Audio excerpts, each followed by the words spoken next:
Hi, Richard here again. As we covered in the previous video, the focus for our Learning Culture Initiative as of May 2026 is for you, at any point in time, to have a classroom focus of improvement. It could be an adverse classroom dynamic that you want to shift over the next several weeks. It could be an idea or strategy or an approach suggested by a colleague or a leader. It could be an idea that was posted on the hub, or it could be one that was suggested in a recent PD that you attended. It should be around an idea or a strategy that allows you to become more impactful with your students, become more inclusive perhaps, have more control over lessons, gain more insight into your student learning, or it could allow you to experience having your students on the same page as you. And ultimately, the idea or strategy will improve your students' learning.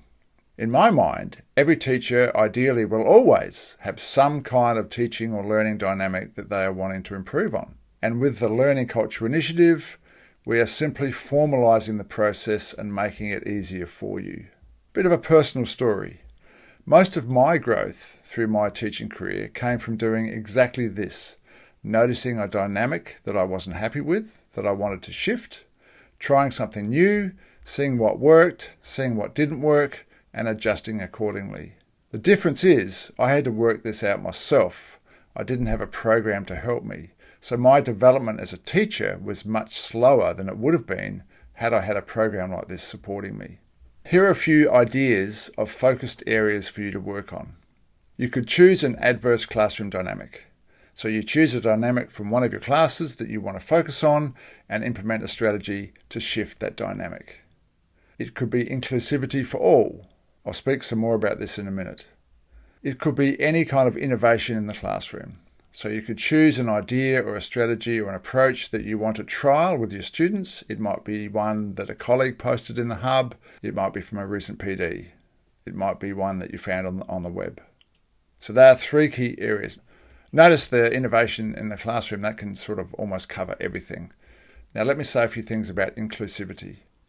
Being inclusive when we teach is really important because it's very easy to unintentionally be non-inclusive.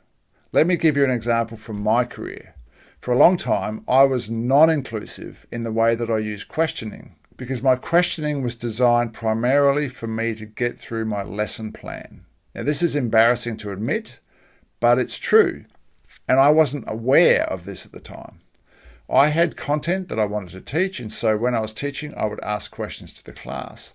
But I always chose the same few students to answer my questions. Why? Because it was the same few students that put their hands up, and I knew they'd give me the right answers so I could get through my lesson plan efficiently. Now that's terrible to admit, but that's what was going on. But I didn't know that's what was going on. I didn't realise this until I came across a strategy called the 9-second rule. What the 9-second rule is ask a question and wait 9 seconds before you take an answer.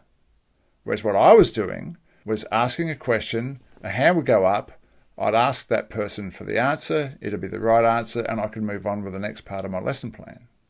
Crazy, but I hadn't thought about it. Everyone understood that was what the game was. Mr. Andrews is going to ask a question, the same 3 students will put their hands up, and the rest of the students won't bother thinking or putting their hands up because there's no point, because there's not enough time. So what the 9-second rule does is allow everyone a chance to think. And so now I'd ask a question and wait for more hands. I'm not choosing anyone until most of the hands are up. Then I'd choose someone new, and if the answer was incorrect, we'd workshop it. Okay, Joel just said this. What do we think about that as an answer? You workshop it. Way better. And once I adopted the 9-second rule, I was now way more inclusive in this aspect of my teaching. It was a paradigm shift, yet it was such a simple idea, but it completely changed my teaching. So I'll add the 9-second rule as a mini tutorial in the Teacher Practice in Action space for you to try if you're not already using something similar. And we'll add some other inclusive strategies as well. How the posting process works. The Teacher Practice in Action space will now include 3 types of posts. Firstly, classroom dynamic focus area posts. We've already talked about this. Now these need to be journal-like because you're on a journey If I've got a dynamic that I want to shift, and it's going to take a journey for me to do that. So if I was a Rusinga teacher and I've got a classroom dynamic I want to shift, perhaps I've got a core of 5 students who are off task and I want to get them on task, I'm going to create a post explaining my plan. And then once I implement something, I'll come back to that post, click the 3 dots, click edit, and then do an update. Today, I tried this strategy. This is what worked well. This is what didn't work so well. This is what I'll do differently next time. And then I'll try it a second time and come back and edit the post again. So it's a journey. It's like you're journaling your progress. Then maybe after 4 or 5 weeks, I'm okay now. I've made that shift. Now my focus is on something else. So now I'll create a new post. But please, 1 post per focus. Don't come back and write a new post every time because that will complicate everything. 1 post per focus. The second type of teacher practice in action post will be an implementation reflection. So this is simply, if you're not focusing on a classroom dynamic necessarily, but you've come across a new strategy that you want to try, and you try it, then you create a new post. Today I tried this strategy, this is how it works, this is what I did, this is what worked well, this is what didn't work so well, this is what I'll do differently next time. Now again, you might run that 2 or 3 times, and so each time you'll come back and edit the post, do your second update. This is what worked, this is what didn't work, etc. So that's a mini journey. The third type of post in the teacher practice in action space will be mini tutorials. And these will tend to be written by myself or Winnie or Agnes or a teacher that we know does something really well, some best practice. Could you do a little write-up of that thing that you do because everyone could benefit? So 3 types of posts: classroom dynamic shift, implementation reflections, and mini tutorials. Now I want to say something about properties.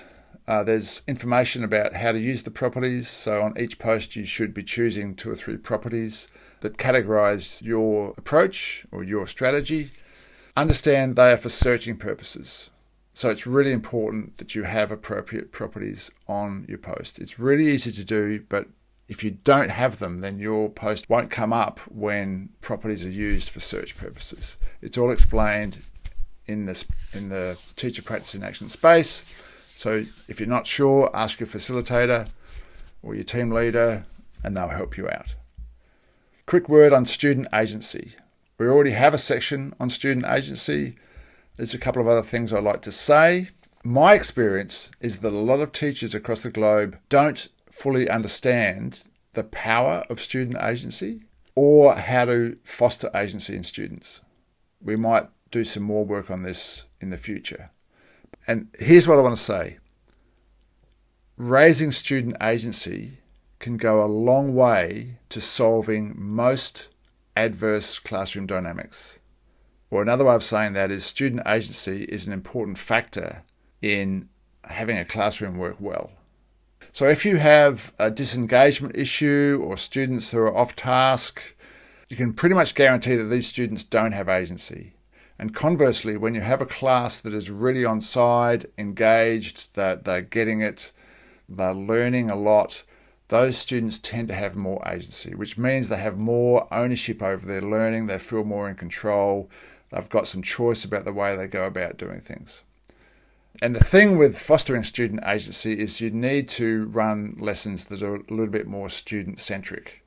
So we might do some work on that later on, but I just wanted to mention that raising agency in your students can be a big part of solving some of these adverse classroom dynamics.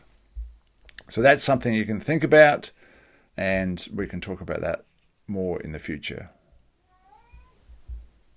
If you can hear a cat meowing in the background, it's my cat outside the door.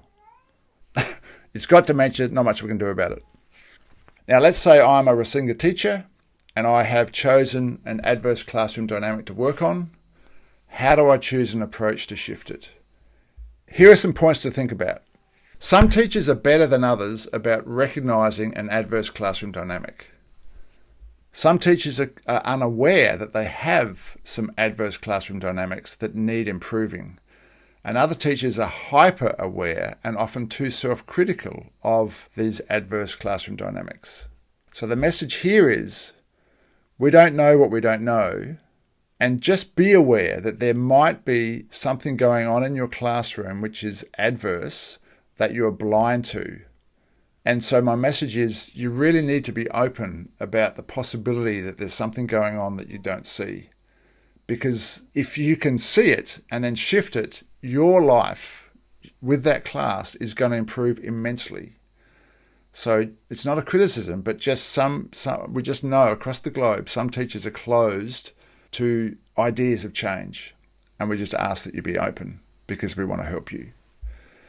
Another thing to think about. So once you choose an adverse dynamic you want to shift, some idea or strategy might come to mind and you think, well, I think I'll do this. But what I suggest is discuss it with your PLC or discuss it with some teacher that you trust. Get input, get other suggestions about what you can do. However, know that not all strategies will work for all teachers. Some strategies will only work in a student-centered context. And if you're not using a student-centered context, it's not going to work for you. Or if you are using a student-centered context and the suggestion comes from a teacher-centered teacher, that strategy might not work for you. Now, I want to talk about something called resonance. So this is a little bit left of field, and this comes from my experience. And if you completely disagree with this, that's fine. But my suggestion is only choose a strategy if you resonate with it. So when someone suggests a strategy, or when you come across a strategy, it needs to make sense to you. It needs to resonate. You should have an inner, oh, that's a great idea. I can see how that can work. Yeah, I'll do that. That needs to be your reaction. If your reaction is, well, that seems weird. I can't see how that can work. Then I would suggest don't do it. It might be the perfect strategy for you, but if you don't resonate with it, it's not going to work. So maybe you need to do some shifting before you can use that strategy. I'm just saying this as something to consider. Also, know that you might try a strategy and it might fail. And if it fails, it might mean that that strategy is not for you, or it might mean that you implemented the strategy poorly. It's probably more likely the latter. So my suggestions, trial strategies that you resonate with. If it doesn't work, discuss it with your colleagues. Also discuss it in the hub. And try it again. Try it at least 3 times in total. If it still doesn't work after 3 times, then drop it. Perhaps it doesn't fit your style. Perhaps you need to do something else. But always discuss things as you go. And by the way, the idea of the hub is that you do support each other and do give suggestions in the hub. So yes, give your suggestions in person, but also do it in the hub. Last point, collecting data. Now, we're not suggesting that you should go around in your lessons with a clipboard and a spreadsheet and write numbers down and collect data. What we mean is you could take some photos in the classroom. You can take short videos on your phone, write your own reflections of how the lesson felt for you, but also ask the students for their feedback. What do they think of the strategy? Now that you're using this new approach, how's it working for them? What's their input? And this is really good data that you can add some of it to your write-ups. Okay, so that was a pretty big video. It's a good thing that it is a video because you can go back and re-watch it or re-watch parts of it. I'll also put a lot of this in writing so you can have a look at some of the content of the video from a written perspective as well, if that helps. So all in all, I hope that was useful. I hope you're getting a little bit inspired, and I look forward to working with you on this journey together. Thanks for watching.